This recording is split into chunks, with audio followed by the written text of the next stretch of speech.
নমস্কাৰ বন্ধু বান্ধৱীসকল, মই আজি আপোনালোকক ৰেখা আৰু কোণ নামৰ অধ্যায়টো অলপ বুজাবলৈ যত্ন কৰিম। এতিয়া আহক আৰম্ভ কৰোঁ ভিডিঅ'টো। তো আমাৰ ফাৰ্ষ্ট কুৱেশ্যনটো হ'ল ৰশ্মি কাক বোলে। তো ৰেখা আৰু কোণৰ মেইন বস্তুটো হ'ল ৰশ্মি। তো ৰশ্মি মানে হ'ল এডাল ৰেখাৰ দুটা প্ৰান্তবিন্দু থকা অংশ এটাক ৰেখাখণ্ড আৰু এটা প্ৰান্তবিন্দু থকা খণ্ড এটাক ৰশ্মি বোলে। অৰ্থাৎ আমাৰ এই সূক্ষ্মকোণৰ চিত্ৰটো আপুনি যি দেখি আছে এই লাইনটোৱে হ'ল ৰশ্মি। অৰ্থাৎ এই ৰশ্মিৰ ফলতে ৰশ্মি আৰু এটা ৰেখাৰ সমন্বয়ৰ ফলতে এটা কোণ সৃষ্টি হয়। তো আমি এটা বুজিলোঁ ৰশ্মি কাক বোলে। তো আমাৰ ছেকেণ্ড কুৱেশ্যনটো হ'ল একৰেখীয় বিন্দু কাক বোলে। একৰেখীয় বিন্দু মানে যেতিয়া তিনিটা বিন্দু অৰ্থাৎ বা দুটা বিন্দু হ'ব পাৰে, যে তিনিটা বিন্দু বা দুটা বিন্দু এডাল সমান ৰেখাত থাকে, অৰ্থাৎ এটা ৰেখাৰ সৃষ্টি কৰে। সেই বিন্দু তিনিটাকে একৰেখীয় বিন্দু আৰু সেই ৰেখাটো একৰেখীয় ৰেখা বুলি আমি ক'ব পাৰি। যদি আমাৰ এনচাৰটো এনেকৈ মই লিখিছোঁ যে যদি তিনিটা বা ততোধিক বিন্দু একেডাল ৰেখাতেই থাকে তেনেহ'লে সেই বিন্দুবিলাকক একৰেখীয় বিন্দু বোলে। আমাৰ থাৰ্ড কুৱেশ্যনটো হ'ল বাহু আৰু শীৰ্ষবিন্দু কাক বোলে। তো যি দুটা ৰশ্মিয়ে কোণটো সৃষ্টি কৰে সেই দুটা কোণটোৰ বাহু বোলে। অৰ্থাৎ ইয়াত দেখা পাইছে এইটো আমি ৰশ্মি বুলি ধৰিব পাৰোঁ আৰু এইটোতো ৰশ্মি হয়েই। তো এই দুটা সমন্বয়ত আমাৰ এটা কোণ সৃষ্টি হৈছে আৰু তো আমি ইয়াকে আৰু এই দুটাকে আমি বাহু বুলিও ক'ব পাৰি। এই কোণটোৰ বাহু এই দুটা। আৰু প্ৰান্তবিন্দু কোণ শীৰ্ষ এইটোতো বুজিলোঁ আমি। সূক্ষ্মকোণ, এতিয়া সূক্ষ্মকোণ মানে সূক্ষ্মকোণ হ'ব লাগিলে আমাৰ কোণটো 90 ডিগ্ৰীতকৈ সৰু হ'ব লাগিব, কোণটো 0 ডিগ্ৰীতকৈ ডাঙৰ হ'ব লাগিব, তেতিয়াহে সূক্ষ্মকোণ হ'ব। অৰ্থাৎ সূক্ষ্মকোণৰ যোগ 0 ডিগ্ৰী আৰু 90 ডিগ্ৰীৰ ভিতৰত থাকে। এতিয়া সমকোণ সকলোৱে জানে 90 ডিগ্ৰী হ'ব লাগিব কোণটো। যি বাহুৰ দুটা কোণটো মাজৰ কোণটো 90 ডিগ্ৰী হয় তাকে সমকোণ বুলি কোৱা হয়। এতিয়া স্থূলকোণটো হ'ব লাগিলে আমাৰ কোণটো 90 ডিগ্ৰীতকৈ ডাঙৰ হ'ব লাগিব, কিন্তু 180 ডিগ্ৰীতকৈ সৰু হ'ব লাগিব, তেতিয়া তাক স্থূলকোণ বুলি ক'ব পাৰি।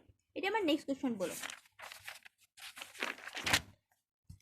এইটো সৰল কোণ হ'ব লাগিলে 180 ডিগ্ৰী হ'ব লাগিব কোণটো। অৰ্থাৎ যেতিয়া এটা সৰল ৰেখা হ'ব, সৰল ৰেখাৰ আমি যদি ডিভাইড কৰোঁ, এই বস্তুটো আমি ডিভাইড কৰি দিওঁ, মাজতে এইফালে 90 ডিগ্ৰী এইফালে 90 ডিগ্ৰী, তো দুইফালে মিলি আমাৰ হ'ব 180 ডিগ্ৰী, আৰু এই 180 ডিগ্ৰী থকা কোণটো হ'ল সৰল কোণ। এতিয়া আমি নেক্সট কৰিম প্ৰত্যাৱৰ্তী বা প্ৰবৃদ্ধ কোণ। প্ৰত্যাৱৰ্তী বা প্ৰবৃদ্ধ কোণটো হ'ল এই আমাৰ ভিতৰৰ ইনচাইডৰ কোণৰ বাহিৰত যিখিনি থাকিব সেইটো হ'ল প্ৰত্যাৱৰ্তী বা প্ৰবৃদ্ধ কোণ। আমি জানো কমপ্লিট চাৰ্কেলটো হয় 360 ডিগ্ৰী, আৰু 360 ডিগ্ৰীৰ পৰা এই কোণটো মাইনাছ কৰিলে, মাজৰ কোণটো মাইনাছ কৰিলে এই বাহিৰত যিখিনি থাকিব সেইটোৱে হ'ব প্ৰত্যাৱৰ্তী বা প্ৰবৃদ্ধ কোণ। আৰু প্ৰত্যাৱৰ্তী বা প্ৰবৃদ্ধ কোণ এটা 180 ডিগ্ৰীতকৈ ডাঙৰ হয়, কিন্তু 360 ডিগ্ৰীতকৈ সৰু হ'ব লাগিব। এই পূৰক কোণ আৰু সম্পূৰক কোণ কাক বোলে। তো দুটা কোণ যদি যিকোনো দুটা কোণ দিয়া আছে সেই কোণটো যোগ কৰিলে যদি আমি 90 ডিগ্ৰী পাওঁ তেনে সেইটো হ'ব পূৰক কোণ, কিন্তু যদি দুটা কোণ যোগ কৰিলে আমি 180 ডিগ্ৰী পাওঁ তেতিয়া সেইটো হ'ব সম্পূৰক কোণ। এতিয়া নেক্সট কুৱেশ্যন ফালে আগবাঢ়ো। সন্নিহিত কোণ কাক বোলে। তো সন্নিহিত কোণ, এই দুটা কোণ হ'ল সন্নিহিত কোণ। সন্নিহিত কোণ হ'ব লাগিলে এটা শীৰ্ষবিন্দু থাকিব, এটা শীৰ্ষবিন্দুৰ পৰাই আমাৰ তিনিটা ৰশ্মি উৎপত্তি হৈছে, আৰু এই কোণ দুটাৰ এটা উভয়তে বাহু আছে, আৰু এই দুটা বাহু এই ৰশ্মিটোৰ দুয়োফালে আছে। তো এনেকুৱা চিটুৱেশ্যনত যি কোণটো সৃষ্টি হ'ব তাক সন্নিহিত কোণ বুলি কোৱা হয়। ইয়াৰ ডেফিনেশ্যনটো ভালকৈ দিয়া আছে, আপোনালোকে চাই ল'ব পাৰে। ৰৈখিক জুৰীয়া কোণ কাক বোলে। তো ৰৈখিক জুৰীয়া কোণ সন্নিহিত কোণ নিচিনাই হয়, এইটোতো সন্নিহিত কোণ বুলি আমি ক'ব পাৰি, কিন্তু ইয়াত এটা বস্তু খালি পাৰ্থক্য যে ইয়াৰ ৰেখাটো সৰল ৰেখা হৈছে এটা।